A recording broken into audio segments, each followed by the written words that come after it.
Welcome to the West Ham Voice. I don't actually know what time this is going to go out on Wednesday. It could be in the morning or it could be in the afternoon. That's dependent on confirmation of a bit of news that I'm waiting for.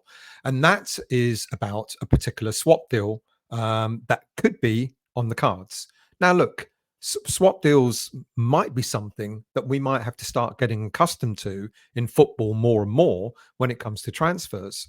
They're not a new way of handling transfers, but not one that's been used many times over the years. Look, if you're new to the channel, please do hit that like button. Please do become a subscriber. It doesn't cost you anything to subscribe. All my content is free, and it would help the channel as well. And do forgive the black eye. I don't know what's happened. I've got an infection. I haven't been hit by the missus or anything like that. Anyway, as I was saying, swap deals are not a new thing, but I guess if a swap deal suits both teams, then why not do it? And there is talk, continued talk, of a potential swap deal that may happen between Kyle Walker-Peters of Southampton, and he may soon be trading places with Flynn Downs. Now, with Ben Johnson at Ipswich and concern over the future of Vladimir Coufal, we need a right back, and 27-year-old Kyle Walker-Peters could be the perfect fit under a Lopetegui style of system. Southampton manager Russell Martin has every faith in Downs. Whenever he didn't play last season, Southampton struggled to win games.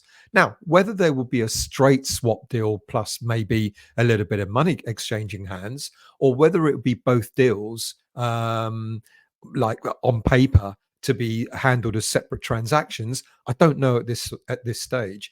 But some kind of deal involving Walker-Peters and Downs is beginning to look more and more likely. Now, also, we know Max Kilman. We're still chasing Max Kilman, but for how much longer? It's beginning to feel like an old Moyes type transfer saga, where despite everything, Moyes was like a dog with a bone and wouldn't walk away from a deal for a player that he really wanted. Look, is Lopetegui going to be a bit like that with Kilman?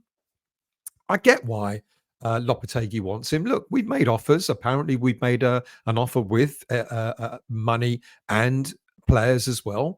It's been rumoured that either Maxwell Cornet and or Danny Ings were offered in a deal plus cash for the player, but that was turned down.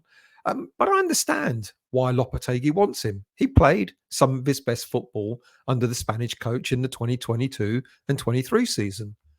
And one of the last acts that Lopetegui did during his tenure at Wolves was to appoint Kilman as club captain after Ruben Neves left the club.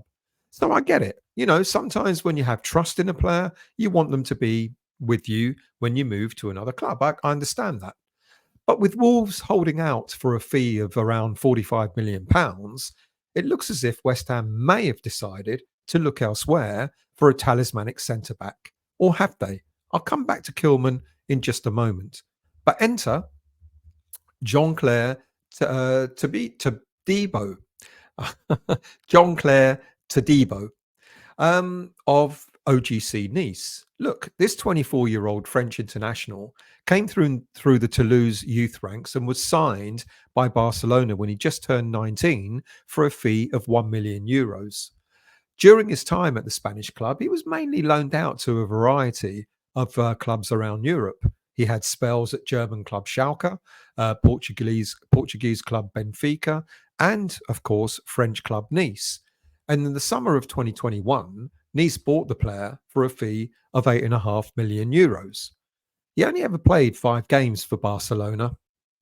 And, you know, you kind of wonder why big clubs sometimes go out and buy players when they're quite young, when all they're going to do is loan them out or sort of put them in, you know, the academy squad or whatever. It seems a little bit strange. And most players, when that happens, kind of lose their way a little bit. But it's at Nice that Todibo has made a name for himself. He's an outstanding player. One of the biggest strengths he has is the ability on the ball, something that Lopetegui really likes in his central defenders. He plays an important role in team build-up play. And he's got a great forward passing range and enjoys carrying the ball out from defence into an attacking space. But he's no slouch in his defensive duties. In the 23-24 season, he averaged over 2 tackles per game. He's as good on the ground duels as he is in aerial duels as well, having won 66% of aerial duels last season. If there's a drawback, it's the player's discipline. He picked up 2 red cards the season before and 3 red cards last season. It's something that he'll have to manage much better in the Premier League. Overall, he's made 136 appearances for Nice, with an experience also in playing in Europe for them. Now, despite being selected for France on a number of occasions, he's only made 2 appearances for the national side, and I don't believe he's made the squad for this season, for this year's Euros. Ironically, when West Ham United were trying to lure Harry Maguire from Man United last summer, Todibo was a player that Man United wanted to bring in as his replacement. But as you may well know, they didn't do that last season, and now they're looking to do it in this summer. But Todibo can't go to Man United this summer, mainly because of Sir Jim Ratcliffe. You may or may not be aware that, well, I'm sure you are aware that he has interest in both clubs, both Nice and Man United. And they're both in the same European tournament next season, which is the Europa League. Now, although Ratcliffe's stake in Man United is only a minority one, he does oversee the club's sporting operations. And of course, he's CEO of Ineos, which owns Nice. So effectively, him owning Nice prevents him from this transfer to happen. UEFA rules state that no group or individual can have a decisive interest in more than one club competing in the same UEFA tournament. As you know, Man United sealed their spot in the Europa League by beating Man City in the FA Cup last season, and Nice also sealed their spot by finishing 5th in the French league. Now, it's possible that Nice could decide to hold on to the player. After all, he still has a contract for another 3 years, and it is Man United really that need the strengthening rather than Nice needing to sell. But if, for argument's sake, one of those teams were knocked out of the competition at group stage, could it mean that the transfer could happen in a January window? I don't actually know. I'm guessing possibly not. But it is possible that with West Ham knocking on the door with an initial bid of £25 million having been turned down for the player, the ace up our sleeve is that it looks as if Ratcliffe cannot get the player to Man United, he may be willing to listen to better offers. And the ace up our sleeve is the fact that we can probably offer a pretty decent player plus a bit of cash in a swap deal, which of course equates to it being Todibo Aguerd. It's no secret Aguerd wants to leave West Ham. It could prove to be quite a lure for him to return to the French league, especially for a club playing in Europe next season. Now, West Ham value Aguerd at 35 million, but we know we're not going to get that. But they'd be happy to take a sum of around 30 million for the player. And I think that's reasonable. I know a lot of fans don't think that he is worth that much money, but I think that's a reasonable amount of money.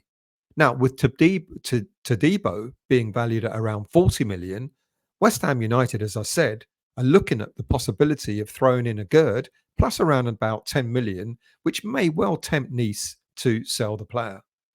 But would Nice, or more specifically, would Sir Ratcliffe want to sell to West Ham United?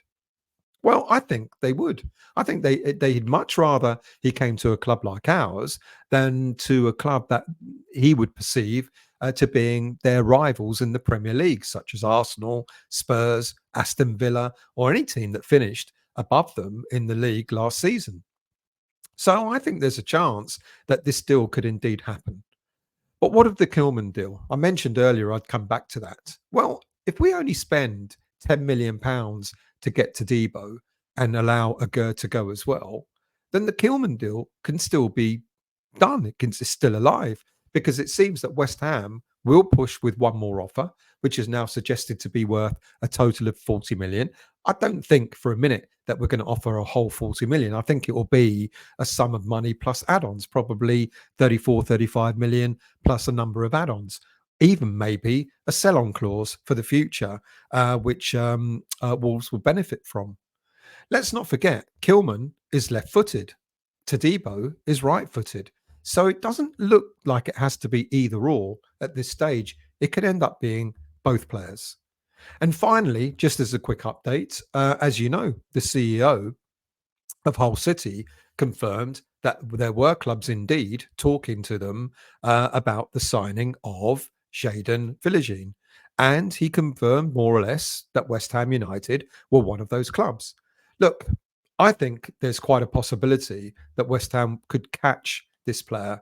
I know there's interest from Barcelona, but you think what I mentioned about Todibo, it doesn't always help players, young players, to go to a big club and then find themselves either languishing, in the academy, in the reserves, or maybe even being loaned out and probably never getting any game time, real game time at the big club that they were signed by. So I think maybe Philogene himself might consider West Ham United to be a good, decent club that he could continue his career, developing his career in. So watch out for that as well. Thank you all for joining me. There'll be further updates as we go along. Like I said, if you're new to the channel, please do hit the like button. And also, please do become a subscriber of the channel. Doesn't cost you anything, free of charge. And I'll see you all again very soon.